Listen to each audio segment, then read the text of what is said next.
আগামী জাতীয় সংসদ নির্বাচনে আওয়ামী লীগের অংশগ্রহণে কোনো বাধা দেখছে না নির্বাচন সংস্কার কমিশন। এত বড় একটি রাজনৈতিক দলকে বাদ দিয়ে নির্বাচন হলে সেই নির্বাচন গ্রহণযোগ্যতা হারাবে বলে মন্তব্য কমিশনের। নির্বাচন সংস্কার কমিশনের প্রধান বদিউল আলম বলেন, সব দলের অংশগ্রহণের মধ্য দিয়ে একটি অংশগ্রহণমূলক, নিরপেক্ষ ও সুষ্ঠু নির্বাচন হবে।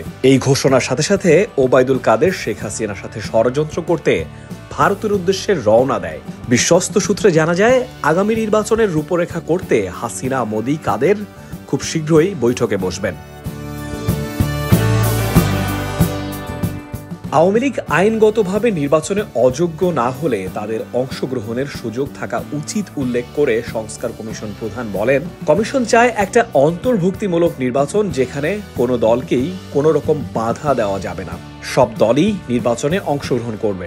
অতীতে দলীয় সরকারের অধীনে নির্বাচন হওয়ায় নির্বাচন কমিশন নিরপেক্ষভাবে কাজ করতে পারেনি। তবে এবারের নির্বাচনে নির্বাচনী কর্মকর্তারা সব ধরনের প্রভাব মুক্ত থাকবেন, যে কারণে অবাধ, সুষ্ঠু ও নিরপেক্ষ নির্বাচন সম্ভব হবে। রাজনৈতিক দলসহ অংশীজনের সঙ্গে আলাপ আলোচনা শেষে 31 ডিসেম্বরের মধ্যে প্রধান উপদেষ্টা ডক্টর মোহাম্মদ ইউনূসের কাছে সংস্কার প্রস্তাব পেশ করবে কমিশন, আর এর উপর ভিত্তি করেই পরবর্তী পরিকল্পনা সাজানো হবে।